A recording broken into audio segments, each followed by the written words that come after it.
Hello guys! Good morning, madaling araw na po. Andito po kami sa Cainta. Ano to dito? Cainta Rizal. Ayan po guys, yung product ng Cainta ay kanilang dinidemonstrate o anong tawag nito. Ayan, actually kagabi sobrang daming tao dito. Ayan. Ganyan, so nice. Gandang tanawin. Ayan, Cainta. Ayan. So ito yan. Daan lang. Ayan. Iba-iba sila guys.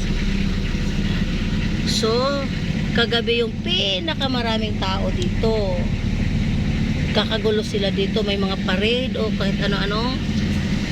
Cainta. At yan, product ng Cainta guys. Product ng Cainta ang kanilang ganahan kasi. Product Cainta ang kanilang dinidemonstrate. You see? How nice. Yan, mga tao, marami pa sila guys. Umiinom pa, nagiinuman pa sa nice. O, diba? Tandahan naman, dahil marami lapit na matapos, maubos. Ayan guys, kakaiba sila dito. Ayan. Ang gulo ng camera ko kasi, ang bilis ng driver ko guys. Ayan, see? You see? Can't you see? Ayan, iba-iba design. Pero lahat yan ay product ng Cainta. Ayan, see? Ganda ng tanawin dito. Ayan, super traffic dito kahapon. Walang sasakyan kung hindi mga parade o kung ano-anong mga anik-anik na nandito kahapon.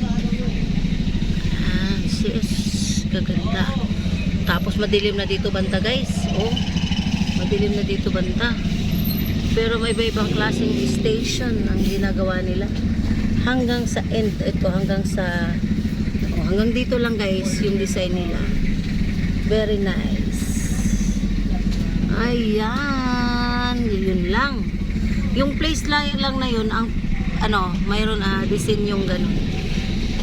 Every year yata may ang kulit ang likod ng driver ko guys. Every year mayroon silang ganun nga mga nagaganap dito. Ayan. Anong road to? Anong kain to? Anong road to?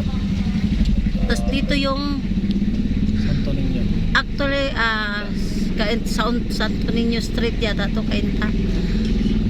Dito din yung sikat na kakanin ng Cainta. Kaya Cainta kasi kakanin. So, ayan. Nasa highway na kami. Highway? O, sa main road. Bakit naman yung highway? Main road. Kasi, that's the main road. Okay, thank you. Bye!